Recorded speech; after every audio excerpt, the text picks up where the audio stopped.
Good morning everybody student. आज मैं आपके साथ में 12th क्लास की जियोग्राफी क्लास लेकर आया हूँ।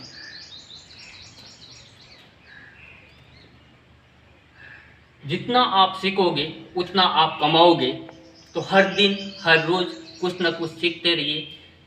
इस लॉकडाउन में आप घर पे रहकर अपनी तैयारी को बरकरार रखिए। मैं आपके साथ में 12th क्लास की जियोग्राफी की फर्स्ट यूनिट के साथ में आया हूँ, जिसका नाम है मानव भूगोल एवं विषय क्षेत्र।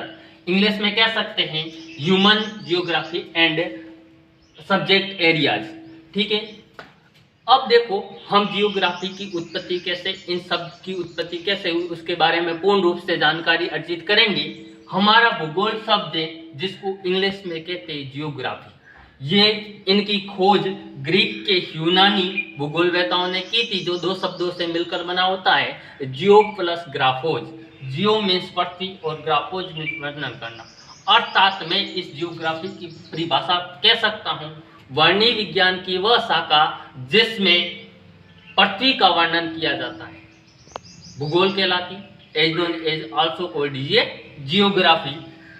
अब भूगोल की ब्रांच देखें, भूगोल की ब्रांच दो है, या शाखा कह सकते हैं। भूगोल को दो भागों में विभक्त किया गया है, भौतिक भूगोल, फिजिकल जियोग्राफी। अब भौतिक भूगोल का हम अध्ययन 11वीं क्लास में कर चुके हैं। मैंने आपको इसके प्रिपेयर नोट्स बनवाए थे और इनकी परिभाषा भी आपको व्यवस्थित रूप से लिखवा दी थी। और सेकेंड है इसका मानव भूगोल, जिसको कहते हैं ह्यूमन जियोग्राफी। अब ह्यूमन जियोग्राफी का अध्ययन हम अपनी इस यूनिट में करेंगे, पूरा उनकी परिभाषा समझेंगे। अब भौतिक भूगोल की सामान्यतः हम परिभाषा देखें तो भूगोल की वह शाखा जिसके अंतर्गत हम भौतिक कारकों का अध्ययन करते हैं, भौतिक भूगोल कहलाती है। ठीक, जिसका अध्ययन हम 11th क्लास में कर चुके हैं।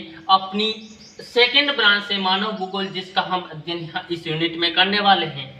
अब मानव भूगोल, भूगोल की वह शाखा जिसमें मानव क्रियाकलापों का अध्ययन किया जाता है, उसको कहते हैं मानव भूगोल। ये सामान्यतः परिभाषा है। अब मानव भूगोल का जन्म सामान्यतः 18वीं सदी में हुआ था। अब आपको यहाँ पर डाउट आया होगा कि सर मानव भूगोल में मानव क्रियाकलापों का अध्ययन कैसे किया जाता है, कौन कौन से ऐसे मानव क्रियाकलाप है जिसका अध्ययन हम मानव भूगोल के अंतर्गत करेंगे।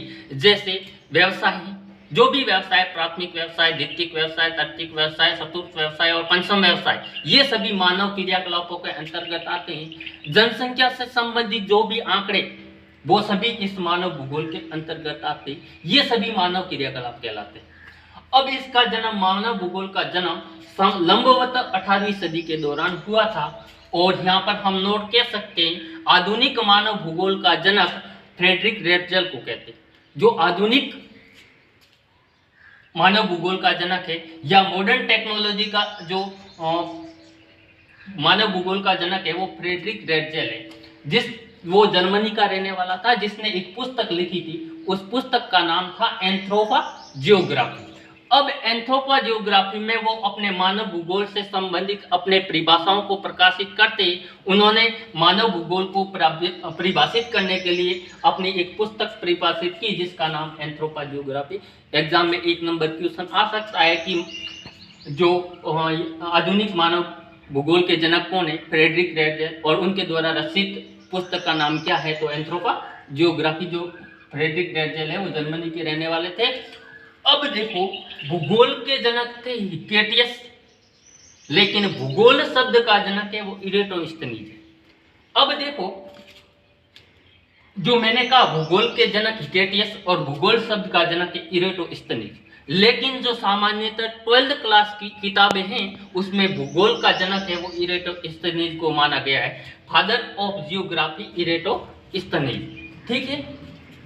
अब मानव भूगोल को परिभाषित करने के लिए अनेक वैज्ञानिक या अनेक भूगोलवेता हैं, जिन्होंने अलग अलग परिभाषाओं से मानव भूगोल को परिभाषित किया।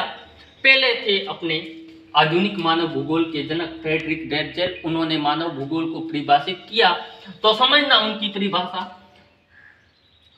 मानव भूगोल की परिभाषा फ्रेडरिक रेटजेल के अनुसार, पहले मानव भूगोल मानव समाज और उनके धरातल के बीच में संबंधों का अध्ययन है। जो ये मानव भूगोल है, फ्रेडरिक रेटजेल के अनुसार जो मानव भूगोल है वो मानव समाज और धरातल के बीच में जो भी अंतर संबंधों का अध्ययन है वो ही मानव भूगोल कहलाता है। ये कहा था फ्रेडरिक ड्रेजल ने।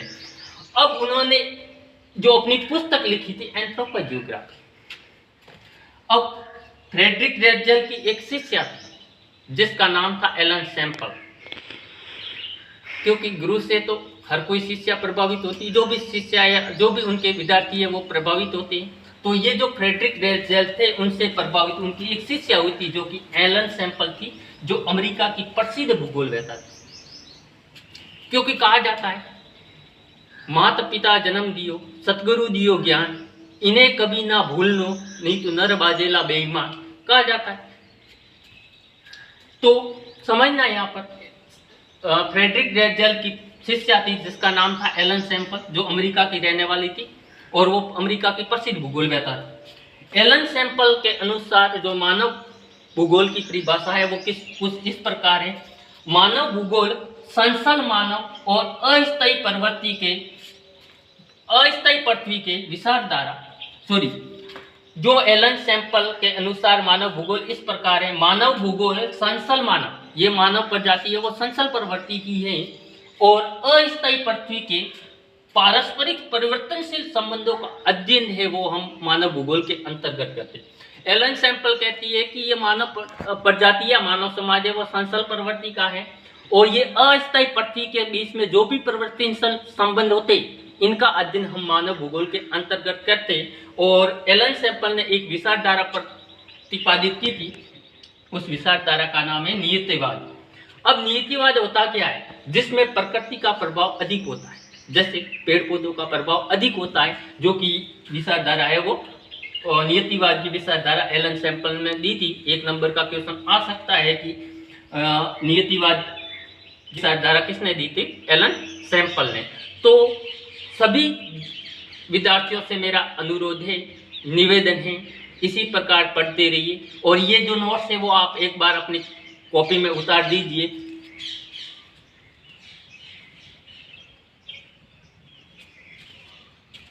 सभी से मेरा यही निवेदन है कि आप अपने लॉकडाउन में पढ़ाई को बरकरार रखिए और इसी प्रकार मैं इसका अगला वीडियो या अगला अनुभाग आपके साथ में जल्दी लेकर आऊँगा। तो मेरा सबसे अनुरोध है कि इस भूगोल की जियोग्राफी की प्रत्येक विद्यार्थी है वो क्लास अटेंड करे और इस चैनल को लाइक एवं सब्सक्राइब करना ना भूले। सभी जय हिंद जय भारत।